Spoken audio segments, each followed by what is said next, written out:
An average American retires at the age of 62 years old, which actually coincides with the start of Social Security. Now, does anybody know the average age that a doctor retires? 69 years old. That is crazy when you think about it. So how does that average American who makes 3 to 5 times less retire 5 to 7 years earlier?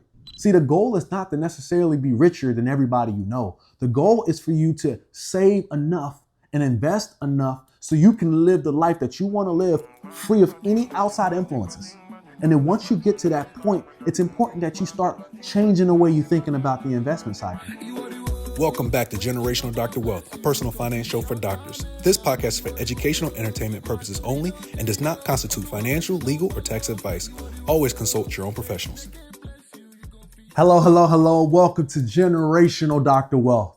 This is a personal finance show for you out there, the doctors, the ones putting in the long hours, wearing the right coats, regardless of the situation, and helping your community in the greater area. This show is for you. It's to help you understand what exactly is personal finances. How exactly do I invest? How exactly do I save? What exactly insurance products do I need? All these questions are going to be answered this season. This season is focused on one main thing, and that one main question is, what do you do with your next dollar? So let me ask you this. Why is personal finances important to doctors? Because for a lot of us, believe it or not, we earn 3 to 5 times more than the average American. So we earn so much more. Why is it even important for us to take personal finances to that next level? And this is exactly why. Does anybody out there know the average age that an American retires? An average American retires at the age of 62 years old, which actually coincides with the start of Social Security. Now, does anybody know the average age that a doctor retires? 69 years old. That is crazy when you think about it. So how does that average American who makes 3 to 5 times less retire 5 to 7 years earlier? And that's when it clicked. We make a great income, but we have a hard time transferring that income into wealth. And that's a transition we have to make to eventually retire with dignity. What's happening is doctors are retiring later and later. And why is that? Because student loans are skyrocketing. And if our level of preparedness financially does not match the speed in which our expenses are increasing, I'm just sorry to say we're going to be in a very, very tough spot. So that's why I'm excited about this 9-step, 3-level plan. So I'm not going to waste any more time. I'm going to introduce the doctor's blueprint to financial freedom. I'm going to go through each and every step, and we're going to go through it and as we get through this entire season so we can understand what exactly we're working with. See, now each step is going to be focused on at least 1 to 2 episodes.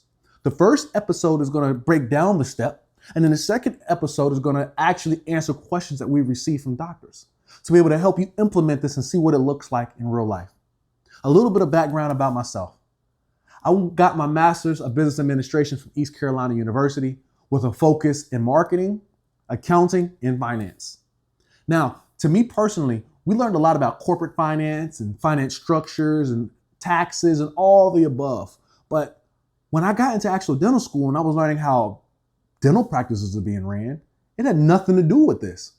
So that's when I realized it doesn't matter if I go to dental school, it doesn't matter if I go get a master's in business. Unless you take a personalized approach to understanding your personal finances, that information just won't get there.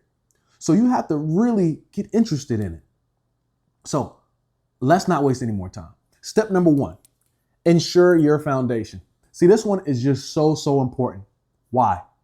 Because you can do every other step correctly. We can invest, we can have homes, we can do everything.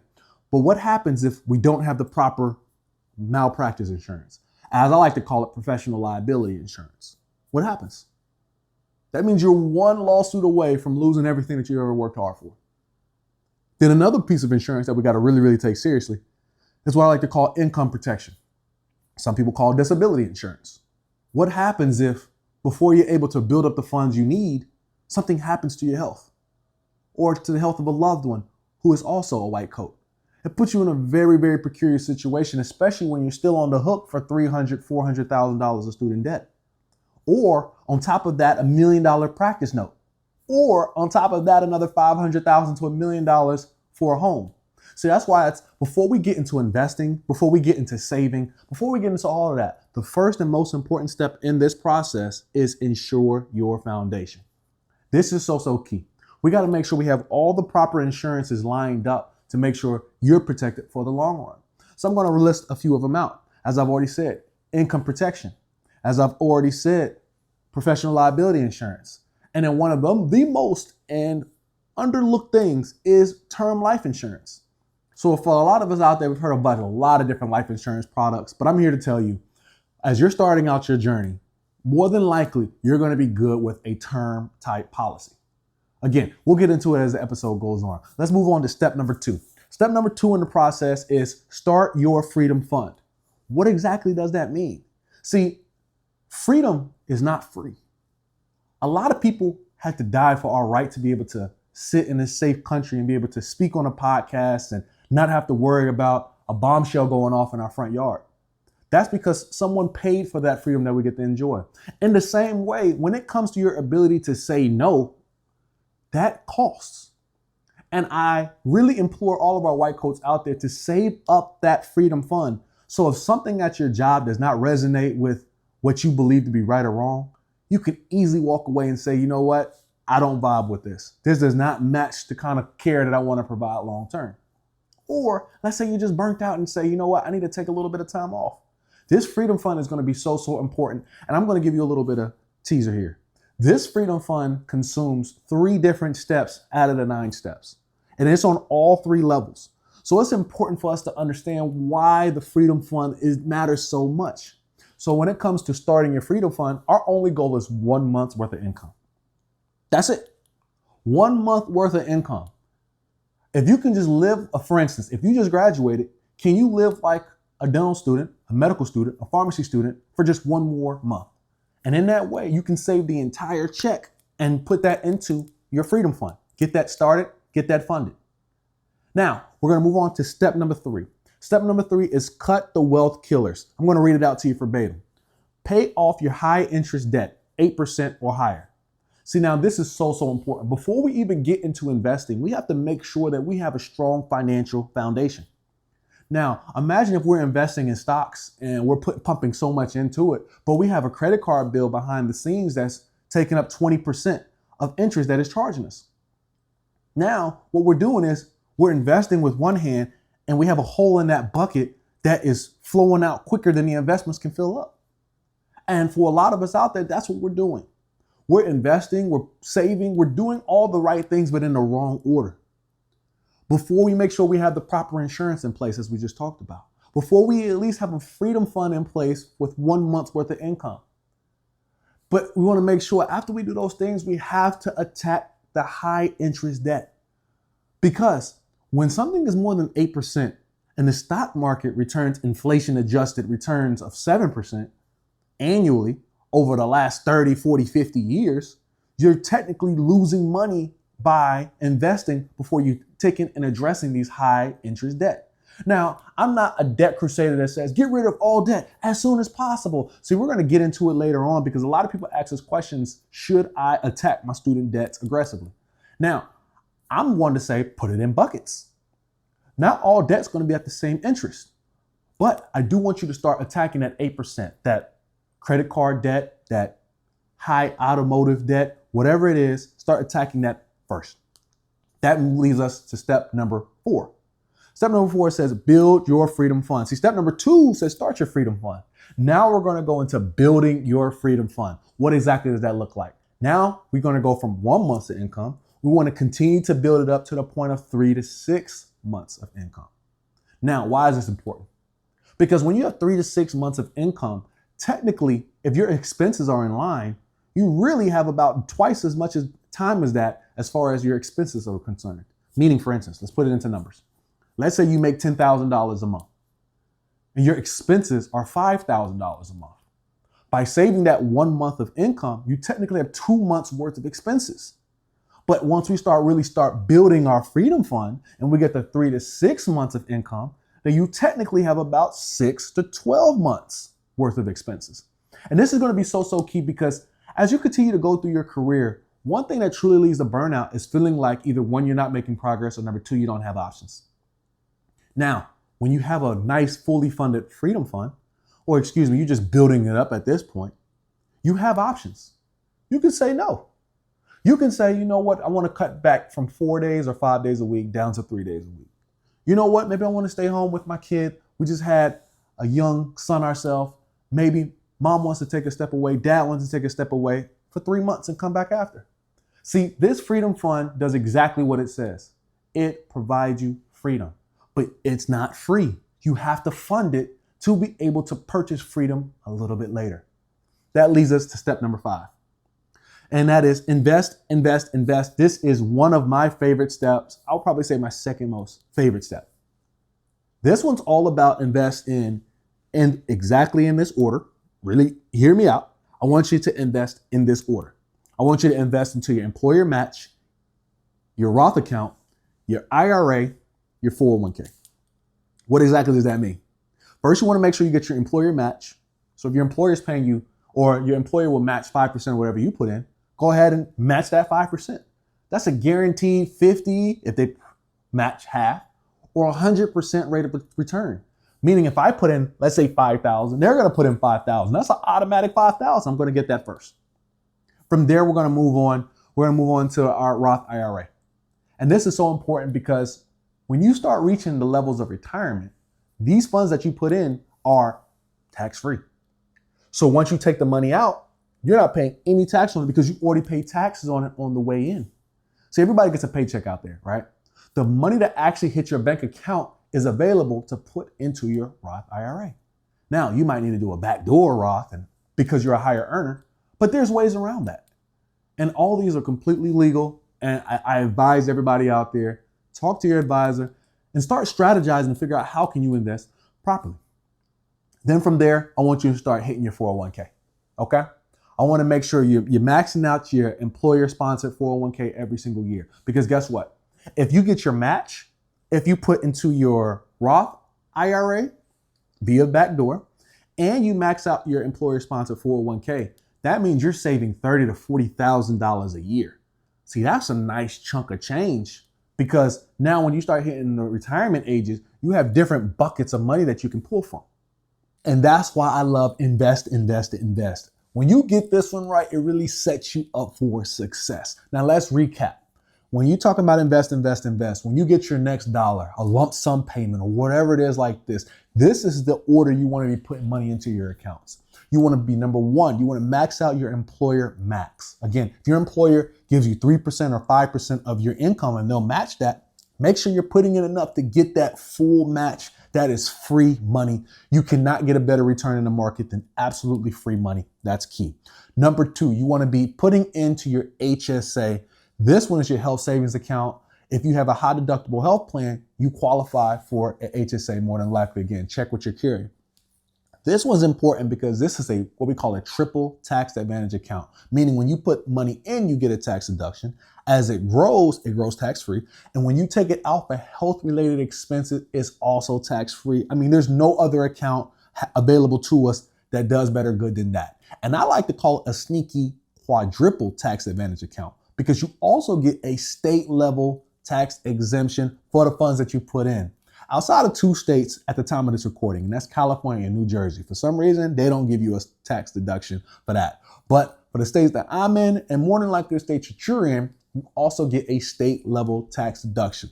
So that's 4 type of tax deductions from one type of account. And that's why that's number 2. And that's one of the main ones that just sneaky and people just don't know about or don't use it. And when you put those funds into that HSA, make sure you invest it. Only 16% of people who put funds into their HSA actually invest it.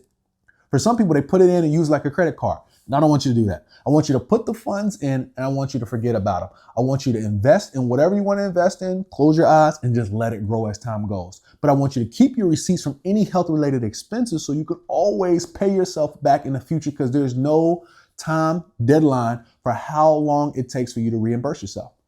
If you have a knee replacement done, let's say at age 40, you can reimburse yourself at age 65 for that. Absolutely key.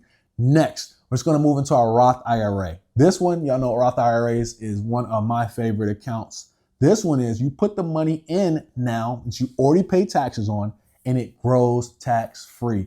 I love this account, has no minimum required distributions. And for this particular account, when you're a higher income earner, you can't put it in directly. So I want you to research what a backdoor Roth is. On that episode, we're going to get into what a backdoor Roth is and how you can execute that efficiently to make sure it matches your particular situation. And last but not least, we have our 401k. I want to make sure you're investing into your employer-sponsored 401k to make sure you're filling up all of those taxable buckets to make sure that you're getting a lot of tax advantages. Now, if you're interested in retiring early, like my wife and myself, it's important for you to also get what we call a taxable brokerage account. This is an account that you can put unlimited funds in. There's no cap on how much you can put into it. On top of that, you can take it out anytime you want it.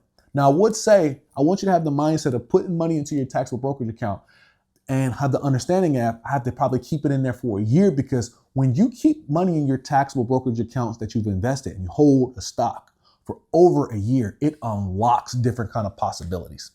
How you're taxed changes completely different. If you hold a stock for less than a year, you're taxed at normal income. And if you're a white coat, that's probably going to be at a high tax bracket. But if you hold it for over a year, you have now stepped into a whole different long-term taxable situation that makes it much more favorable to hold on to those stocks. Again, in that episode, we're going to go more deep into that. I'm so excited for Invest, but that leads us to step number 6. Hello, I'm Jonathan with Team Financials, and here at Team Financials, we make filing simple, accurate, and stress-free. Tax season does not have to be stressful, and we are here to make it as simple and stress-free as possible for you. Whether you need help with your personal tax return or your business owner looking for expert tax preparation, our experienced team is here to guide you every step of the way.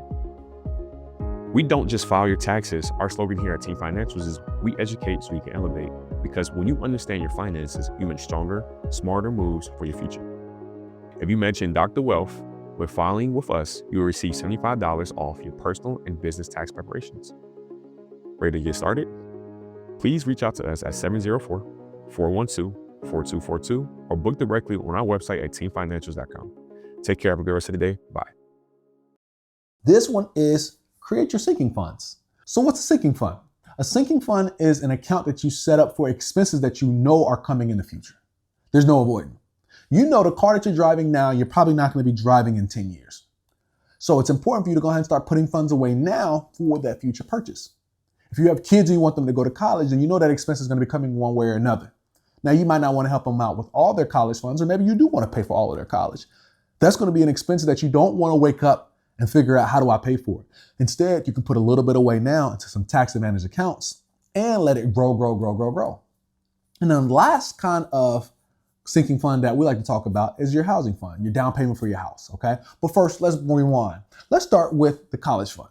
I love this one because we have what we call a 529. This gives you the ability to be able to put funds into the account.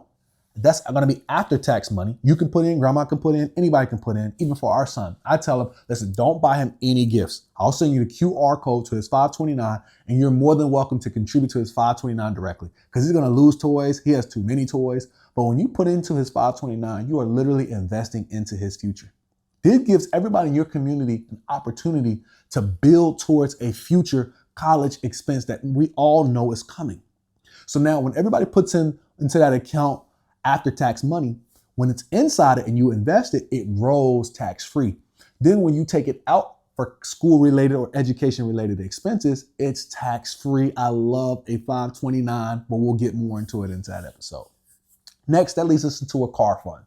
Now, again, we know we're not going to be driving the same car 10, 15 years from now. So you know a car expense is coming. The question is, are you going to be ready when it's time? So now, me, myself personally, when I graduated dental school a few years after, I bought a Honda Accord. Oh man, I love this Honda Accord, and guess what? It was a hybrid. 2019 Honda Accord hybrid. And when I was in dental school, I was driving a 2006 Toyota Tundra, and I knew this one's not going to last much longer. So instead of panicking, what I started was a car fund while I was still in school, and I could only afford a little bit at that time, but I started putting some away because I knew by the time it's time to buy a car, I want to be able to pay for at least most of it or all of it. And thank God, by the time it came, I was able to pay for the entire car cash. See, I want us to all get into the mindset of paying for depreciating assets in cash. Let's explain what that means. That means when you buy a car, you're already going to be paying 5, 10, I've seen up to 12, 13% on a car. That means you're paying interest on something that is going down in value. That's a bad proposition for building wealth, okay? For a lot of us, we kill a lot of our wealth when it comes to the car that we drive. I want you to really think about this. Put funds into an account when it comes to a car, so then when it's time to purchase the car, you can have realistic expectations. You'll know, according to my car fund, I can buy this kind of car. Because what happens is when we think about a month-to-month type situation, how much can I afford on a monthly basis, we often end up spending too much on a car. But when you know I can only afford what I have in my car fund, either you're going to wait a little bit longer and drive that car a little bit longer, or you're going to push a little bit harder to put funds inside of that car fund. We'll get more into it then. Last but not least, this leads us into our housing fund. So now as doctors and as I would say medical doctors, dentists, and I've seen some veterinarian type programs we have available to us called a doctor's loan. And there might be a few more out there, but those are the main three that I tend to see. For the doctor's loan, you get to purchase a house for as little as 3.5%. I've seen some even 0% down. See, now that's absolutely amazing, but with great power comes great responsibilities, because what happens is you might end up buying too much of a house that you don't necessarily need just because you don't have to worry about a down payment. I don't want us to be in that camp, okay? Buy what's adequate for this season of life and make sure that, number one, you also keep in mind that there are going to be closing costs and you have to furnish that house. So the bigger house you purchase, the more you have to furnish, all right? Now, that leads us to step number 7. I love this one. This is my favorite step of them all. I love invest, invest, invest. That's my second favorite. But my number one favorite is invest in impact. As a white coat out there, you have a unique gift and skill set that enables you to reach people that other people might not be able to reach. As a white coat, you automatically have a built-in level of trust with most people. And when you use that gift to impact the community that you're in, is an absolutely beautiful thing. And the reason I love this so much is because it doesn't matter if you have millions of dollars or if you're still a student in your program, you have the opportunity to make meaningful impact. See, when I was in dental school, there was a program called Give a Kids a Smile Day, where we went to local elementary schools and we were able to educate them on the importance of brushing.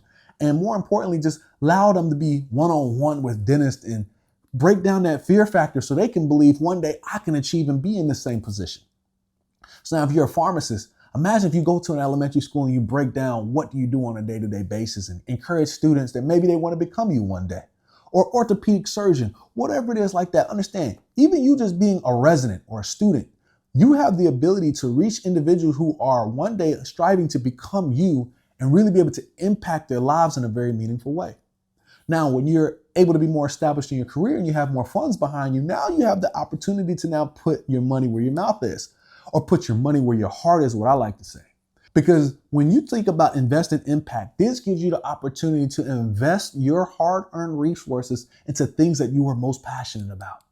I absolutely love this step. And that leads us to step number 8. This is finalize your freedom fund. This is 1 year's worth of income. This is the big one. And the reason this is important because when you have 1 year of income saved up, for most people, you're going to have 2 years worth of expenses saved up because now you have options. This is so key because as healthcare professionals, there's a high level of burnout that is rampant within most healthcare careers. But when you have 1 year of income saved up and you know at any given moment, I can take a sabbatical from work, I can take a step back 6 months to a year, I'm good, no worries there. If I have a child and I want to take a little bit more time off, I can. If I want to go around on a Europe trip while I'm still young and fresh and I can still enjoy it, I can do those things. See, by saving 1 year of income, you give yourself the opportunity to say no. I like to say the ability to say no is very expensive. You have to purchase it through monies that's saved up. If you say no and you don't have the resources in place, it could put you into a very tough position. And that's why when you start your job, one of the first things you want to do is start your freedom fund. Because as you continue to build it up over time, you are literally purchasing more opportunities to yourself. By the time you get to finalizing your freedom fund, you have the ability to say no. You have the ability to say yes. You have the ability to pick up on nights or say, I'm not working any weekends. This gives you the ability to carve out the life that you want. Imagine if you're working in an unethical situation and you say, you know what, I don't vibe with this situation.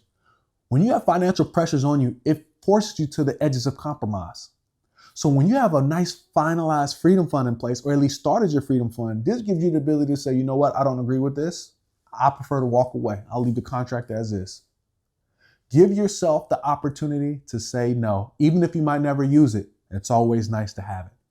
This takes us to the final step. Step number 9. This is pay off low interest debt. See, on step number 3, we talked about paying off high interest debt. And that's key because you don't want to be building with one hand and tearing down with another hand. You don't want to be investing when you have 20% interest on a credit card. But we're not talking about that 20% interest on a credit card anymore. We're talking about things that are less than 8% in this step number 9. And the reason that this is the last step is because what I see too often are white coats rushing to pay off every single bit of debt and have no money saved up, have no money invested, and everything is going towards paying off debt. See, being a white coat, we have a different level of stress and a different level of risk associated with our career compared to others. Because you put so much into getting into your career, you might be having $300,000, $400,000 worth of debt. I've seen people upwards of $800,000 to $1 million in debt. If you're prioritizing paying off all that debt and it's sitting at 6% and you have nothing saved up, and God forbid somebody has a career-ending injury, that's going to put you in a very, very tough spot.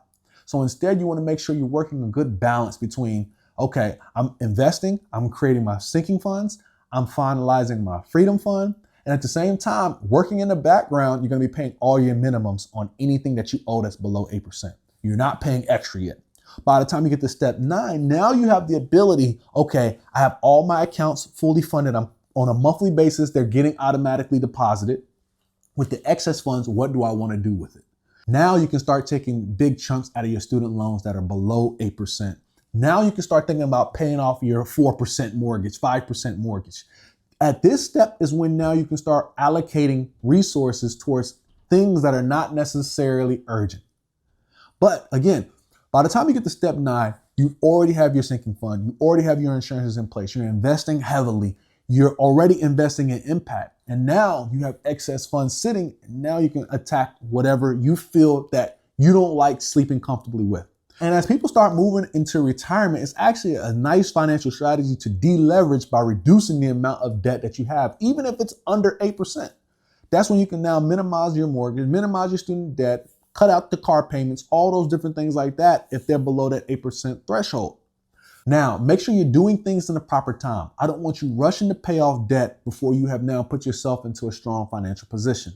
Now, this is going to be a fun season of the Dr. Wealth Show, a personal finance show for doctors. I'm so excited to get into all these different steps, 1 through 9. We're going to have, again, the first part of the episode is focused on breaking down the topic. Part 2 of the episode, going through Q&As that we receive from doctors just like yourself who have questions on one of these 9 steps. If you have questions that you would like answered live on set, you can DM us on the information below or send us an email and we'll make sure we get your questions answered. I'm so excited to see you throughout this entire season. We'll see you on the next episode of Generational Dr. Wealth. See ya. Peace. This show is for educational and entertainment purposes only and is not intended to be financial, legal, or medical advice. We are not acting as your personal financial advisors. The strategies discussed are general in nature and may not be appropriate for your individual situations. You should always consult your own qualified financial, tax, and legal professionals before making decisions about your money. The host and guests are not responsible for any actions you take based on the information shared on this show.